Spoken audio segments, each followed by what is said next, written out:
Anson, he says, how do you think our rookies will do this year? I know about Charles Harris, but what about Raekwon, Cordrea, and Isaac?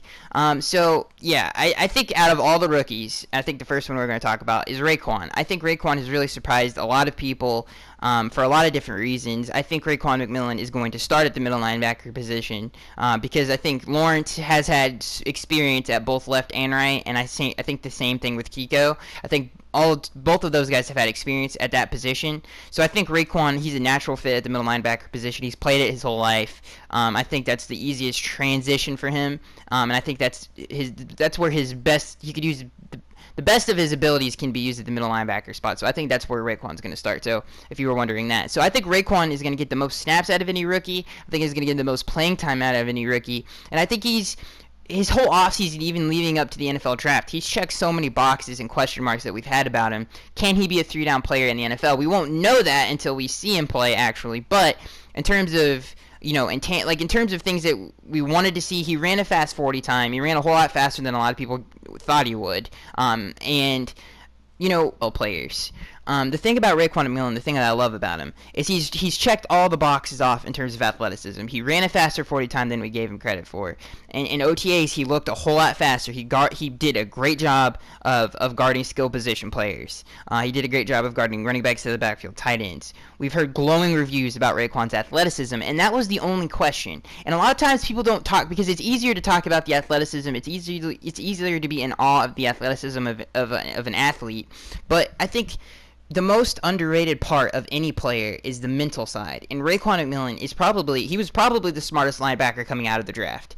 I really do believe that he's played the position his entire life. And what you hear about from him, all the stories you hear about coming out of Ohio State, how great of a leader he was, how smart of a player he is. So I think Raekwon mentally has it. He reminds me a lot of Zach Thomas. I've talked about this. I hate to compare him to a Hall of Famer, but he does remind me of Zach Thomas because Zach Thomas coming out of college, can he physically handle and be that middle linebacker in the NFL? Is he fast enough? Is he tough enough? Is he physical enough, right? Same thing with Raekwon. The physical, that is the question marks. It's not the mental. And same thing with Zach Thomas. Zach Thomas just was a great football player. Same thing with Jarvis Landry. He's just a great football player. Jarvis Landry had a terrible combine, but he's a great football player. And same thing with Zach Thomas. He just had the instincts that you need at the middle linebacker position. And I think Raekwon has that in spades. So have a great rookie season. I predict that he's going to have the best. I think he's going to have the best out of any of them. I think he's going to have a great rookie year. And it's great because he's a middle linebacker. It's the position that we desperately needed. And I think he's going to have the best year out of anybody. All right, so and you asked about Cordrea. The thing about Cordrea is he's actually surprised me more than probably anybody because I really expected Raekwon to do what he's doing.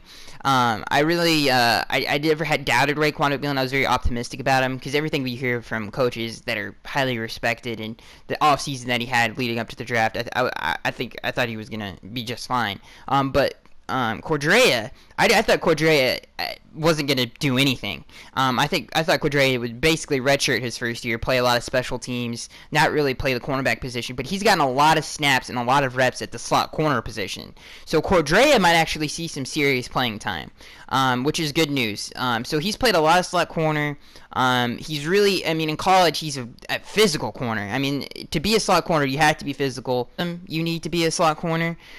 He's a super duper athletic guy, super physical. The only thing I would be concerned about him playing the slot corner role is his tackling ability. To be a slot corner, you have to be a great tackler. And Cordrea was not that in college. He got ran at a lot, and he was a very, very poor tackler, especially in the running game. So that would be the only thing I would be worried about Cordrea, that and the mental side of it. That's about it. But it has really surprised me because he has taken a lot of reps at that slot corner role. So that's something to keep your eye on. Now, Isaac Asiata, I'm not going to say he's disappointed me so far this offseason because you have to pause because we really can't judge any kind of lineman until training camp. Now, so what we've seen so far in terms of reviews of Isaac Asiata hasn't been the greatest. Some things that have really surprised me about questions about his strength and stuff like that. Like some things that I really did not expect to hear from Isaac Asiata. Now, we really can't judge any of that until we get into training camp when they put pads on and they can actually hit each other and use their physical ability. So I'm not gonna judge any of that until training camp comes along. But I don't think it's that big of a deal. One thing that we really have to take into account that I've literally heard nobody talk about is in Utah, Isaac Asiata really he played a lot of tackle his last year there. So his transition to guard is a bigger leap than I think some people are giving him credit for, because he did play a ton of tackle at college. And that transition to guard into the NFL is a little bit of a jump than I think a lot of people are giving credit for. So I think before we can even talk about Isaac Asiata, we really have to wait until training camp. 12345, he says, do you think Byron Maxwell will be gone after this season? This is a great question, and it's a question that the Dolphins are going to have to ask themselves after this season because of the talent level that they have behind Byron Maxwell. We saw Xavier Howard. We've seen Tony Lippett have, and as far as I'm concerned, Tony Lippett had a breakout season last season. The man grabbed 4 picks. Cordrea Tankersley is there too. Although I think Cordrea is going to surprise a lot of people. He might actually start some in the slot corner this upcoming season. But anyway, Tony Lippett, Xavier Howard, I think those are the two guys for the foreseeable future that I could see really starting there and having success in both positions. So Byron Maxwell has some serious competition, and I think that's really good for Byron Maxwell. I love that he's accepting the role of a mentor. That's really good for our young players, and it's paid dividends because we saw Tony Lippett have a breakout season. Coincidence, Byron Maxwell, I think, really helped him out in that department. Same thing with Xavier Howard. I think Xavier Howard's going to have a really, really good year this upcoming season for Byron in that respect. So Byron Maxwell, I think, you know, the criticism that I have for Byron is his whole career. I'm not going to say he's been inconsistent. I think his you know, the first 2 months, for some reason, he starts off every single season so slow. Like every season he's ever played, he started off so slow. Ever since he became a number 1 corner, that is. When he was number 2 at Seattle, you really didn't have your eyes weren't on him. He didn't get as much attention. Now that he's the number 1 corner, he gets a lot more attention. He started off slow ever since he became a number 1 corner.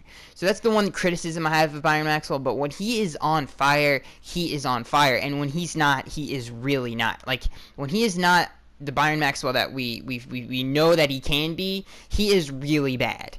Like, he had some bad performances last season when he started off slow. So, in saying that, I think he was really, really good of the last few months of the season. Like, really, really good. Like, Byron Maxwell in Pro Football Focus's ranking was a top 15 corner. He was playing at the top of his game. He was really, really, really good. I mean, he helped us win a lot of games.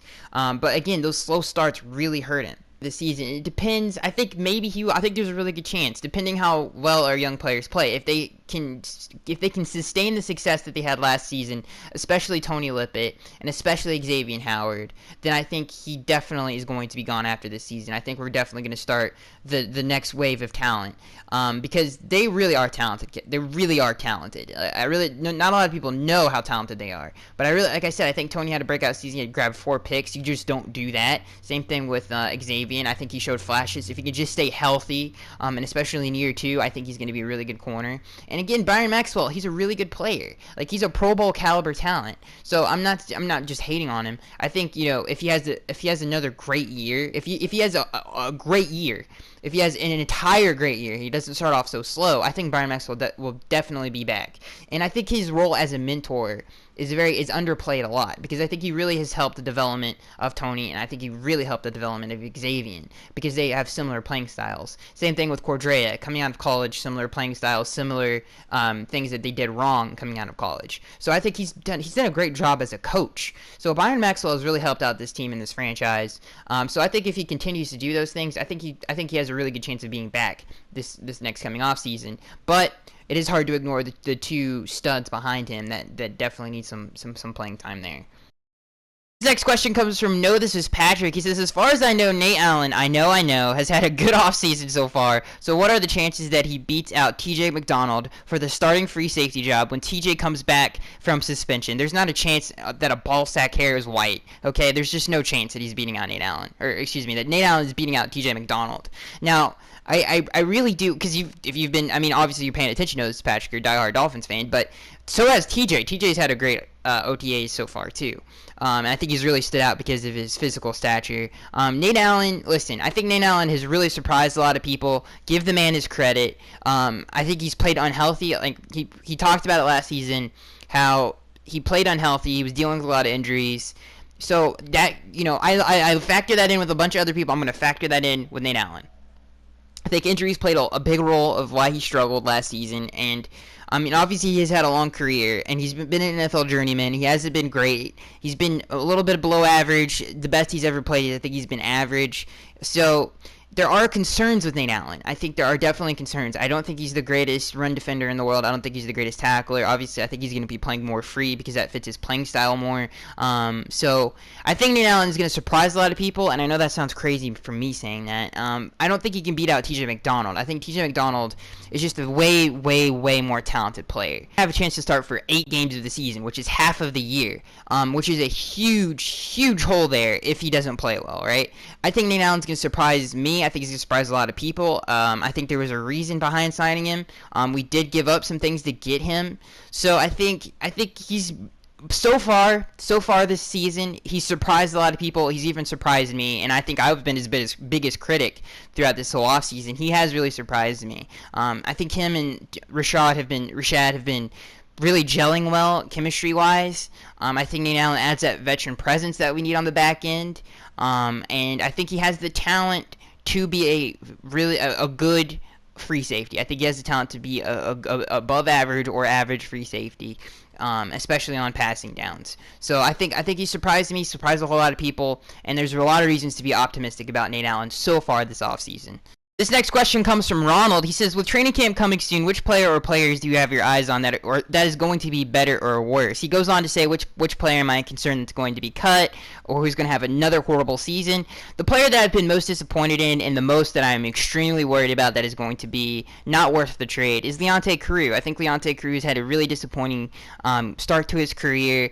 He played overweight last year. He was extremely inconsistent in practices. I mean, the man was deactivated before the Steelers playoff game, and we activated Rashawn Scott. I mean, if that doesn't say it all, I really don't know what does. I mean, we signed Justin Hunter last season because of depth issues at the receiver, so that goes to show you how much faith we had in Leonte Carroo. It was really, really weird because Leonte Carroo coming out of Rutgers, really high productive guy, was a touchdown machine. I mean, double-digit touchdowns back-to-back year. His last year in college, he didn't even play the entire season. I think he played, 6 games? He was injured for most of the season and still grabbed 10 touchdowns, which is crazy. So Leonte Carroo had a very highly productive college career, which always, again, doesn't always translate to the NFL. But he screamed Adam Gase. He screamed that receiver that Adam Gase really, really likes because of the quick passing game that we run. Really hard to bring down. Had a lot of rack yards out of college. He just really has been disappointing. I mean, the man has a lot of talent. He's got strong hands. He's a great 50-50 point guy. I think he's going to be a really good red zone threat. But so far in his career has been absolutely disappointing. Absolutely disappointing. So I think that is one of the players that I would really look to and say, man, I really hope this turns out because we really did give up a lot for him, and he really hasn't panned out. I have been really high on him. I've been really optimistic about it. Hopefully we see more from him. But, the competition behind him, Drew Morgan, undrafted free agent, has had a really, really good offseason so far. Rashawn Scott, really good offseason so far. Isaiah Ford, we just drafted him. So he's got a lot of competition. And the coaching staff is clearly not sold on him because we keep getting receivers. Now, that could be just a philosophy that we have, which I think is a good one. You never can have enough of anything. But it does scratch your head and say, man, where is the Leonte Carroo that we've seen in college? It just has not translated to the NFL because he is so talented. And like I said, he did play overweight last year, and he wasn't dedicated enough. So hopefully that changes this upcoming season with all this competition behind him because he does have a really good chance of being not on this roster anymore. And that's a third-round pick going into his second season, which would not be a good thing since we traded so much to get him. So as far as the player that I'm really concerned about being worse in his second year and not living up to expectations and really being disappointing would be Leonte Carroo. That's one player that I'm worried about. I just need to see more from him because he's really been disappointing so far in his career. And again, like I said, he's got a lot of competition, so it would not be that hard of a thing to cut him because there are so many talented people behind him. This next question comes from Dwight Keller. He says, is undrafted free agent Drew Morgan going to be a stellar wide receiver, even if he's not fast? What do you think he will resemble in the 2017 season? So, if you don't know, Drew Morgan is the undrafted free agent out of Arkansas. He's really turned heads at the wide receiver position. And your question is even if he's not fast, can he still be a stellar receiver? I think if you look at receivers in the past, especially the greatest examples on our team is Jarvis Landry. The man ran a 4.77 and is an absolute god on the football field. Like, it doesn't matter how fast you run the 40 time. That does not matter. I mean, you could be John Ross, who ran the fastest 40 time and not be good. Are you a good football player? And I think, speed doesn't mean anything. I mean, obviously you have to be some kind of fast and some kind of quick, but I think you really have to be a good football player. So the fast thing doesn't concern me. We saw that with Jarvis Landry. He ran a 4.77, but can he still be a stellar receiver? I think for what the expectations are of Drew Morgan, him being a undrafted free agent, can he make impact plays on the football field? We'll have to see. I think Adam Gase really summed it up the best when he was asked this question, what do you really see for Drew Morgan? He says we're going to have to really wait till preseason where we can see him, how he performs against different looks, different defenses, different ways of people guarding him, different competition. That's when we really see if Drew Morgan is the real deal. But so far, from what we saw in minicamp and OTAs, Drew Morgan really made plays. He's 6 feet tall. He's a bigger slot receiver. He's a bigger target in that area. I mean, Jarvis is like 5'11", maybe 5'10", so he's around the same height there. But Drew Morgan, the best pro comparison I could possibly come up with, because he is a really hard. They really don't know who to compare him to, but the best one I can come up with is Danny Amendola in his Rams days. A lot of people forget how good Danny Amendola was before he was a Patriot, and he really had that injury. He had to really deal with injuries throughout his career, but really had that size and speed combination for a guy who played in the slot. He could also play on the outside. Same thing with Drew Morgan. I think he's capable of doing both. Really same, quick guys, really chain movers, quick guys in the middle of the field that can get open easily, easy targets. I think Drew Morgan really reminds me of Danny Amendola in his Rams days. That's the best pro comparison I could give, because he is an interesting fellow, and I can't wait to see what he does in preseason. I think we all have to wait and really pump the brakes. I can't wait to see him go against different competition and go against different schemes. So it's going to be interesting. Again, it is interesting that the one undrafted free agent that's turning heads is a receiver. The receiver core just keeps getting better and better and better. Steven606, he says, do you think our linebackers could cover better this year? Yes, I think they're definitely more talented in that department. I mean, Raekwon McMillan, again, we talked about him earlier in the show. Really good. I mean, really has turned heads in that department, and really has been a surprise, which is just great news. And then the addition of Lawrence Timmons, who has been in a gritty AFC North for most of his career and has been a very highly productive player. He's had to deal with tight ends like Heath Miller and Dennis Pitta in their primes. I think he's going to be a great addition. He does, again, Lawrence. Some of the negative things about Lawrence, really struggles in zone coverage. It doesn't struggle in zone coverage. He struggles against a quick passing game. It's just basically the New England Patriots. That's the only time you really see him struggle, and that's the why that's such a concern is the obvious, because we play them 2 times a year. So that's 2 games right there. So Lawrence Timmons, that's the only thing I'm really concerned about. Patriots offense that is so quick in the quick passing game. But Lawrence Timmons' instincts are off the charts. His feel for the game, his leadership, he gets the whole defense riled up. He's a great leader. He comes from that AFC North, and we're going to get a little bit of that nastiness with our defense. So yeah, I think he's going to be fine. And then obviously Kiko Alonso. I think Kiko Alonso is a very, very underrated cover linebacker. He had to deal with a lot of hot trash around him, and it made him look a little worse than he actually is. But now that he's going to play with a group that is talented, he's got 2 other guys next to him that are just as talented. I think he's going to feed off of that, and I think Kiko's going to have a really, really good season. That's going to allow him to not be the focus of offenses to game plan for. It's going to allow him to be a little bit more free, a little bit more loose, and I think the physical toll is not going to be as high. So we're going to have a healthy Kiko Alonso for a full season, even though, obviously I think he broke his thumb or something. I can't remember what it was, but something to do with his hand. So yeah, I think I think all of those things point to, yes, the linebackers will definitely cover a whole lot better this upcoming season. This next question comes from Sean Jacobsen. He says, what will be our biggest struggle during the 2017 season, and how can we combat that effectively? Well, to kind of audible and change the question, just tweak it a little bit, I think the thing I'm most concerned about, and still kind of is a huge question mark, and thing I'm still wondering about, is the guard positions. The guard positions mixed with Mike Pouncey's health. Those are the two things I'm really worried about, because that offensive line, your offensive line is so important to your season. In the division that we play in, we have some really, really good front sevens. So it's very important that our offensive line is healthy and consistent. And you know, like I said, we play against so many teams with great front sevens. We're not playing against the AFC or the AFC South or some like a weak division. We need our offensive line, right? So the thing that I'm worried about is Ted Larson or Isaac Asiata. I don't even need them to be great. I just needed you guys to be just good and consistent. I don't need them to be great. I don't need them to be amazing Pro Bowl caliber, guards. I just need them to be good and consistent and healthy. That's all I need. Mike Pouncey. I mean, we don't know where he is with his hip. Everything that we've heard so far in OTAs has been good news, that he's been healthy, that he's slowly getting better and better and better, and that's great news, but we need him for the entire season, or for at least most of it, because Mike Pouncey is such a big part of our offense. He adds an extra element that, that you just don't get anywhere else. I mean, Mike Pouncey, his pulling ability, his screen ability, he's super smart. He's a great leader. He helps out everything. I mean, center, you have to be the smartest or second smartest player in the field if you play the center position, because you relied on how protections should swing. Obviously your quarterback's part of that too, but your center has to point some things out if they see something from their point of view. So it's such a hard position to replace, and when you have, in my opinion, he's the best at what he does. I mean, there's nobody I've ever seen with the athleticism, the consistency. He's just so good. So we need to make sure. I mean, how can we combat that is the second or third part of the question. The good thing is what the Dolphins did is we went out and we got a ton of depth. And when I say a ton of depth, we got a ton of depth. Whether that be Sam Young, Anthony Steen, Craig Ubrick, Ted Larson, Isaac Asiata.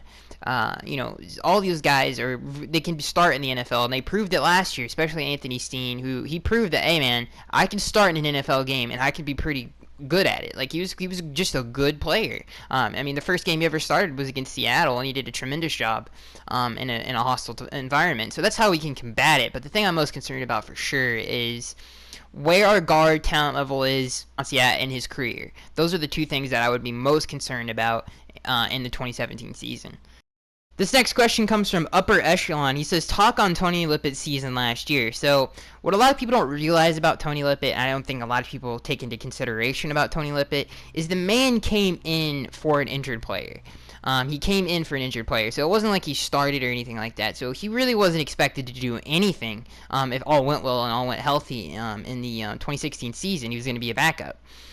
So when he did come in, he went above and beyond what anybody thought he would ever do. He had an extremely productive year. He did a really, really, really good job on really good receivers. And Tony Lippett, for what he did, the San Diego Chargers game, he showed up huge in that game, getting a goal line interception, and then getting another pick to close the game out. Tony Lippett really went above and beyond anybody's expectations last season. And again, I bring this up all the time when I talk about Tony Lippett, but he was played receiver most of his career at Michigan State. The man was drafted out of Michigan State to play corner, so not only did he have to learn a new position to play in the NFL, but he also had to play in the NFL. So Tony Lippett really has made the smooth transition from from wide receiver to corner, and I think him getting 4 interceptions was his breakout year, and he didn't even start all 16 games. So that's amazing to me. I think Tony Lippett has a really bright future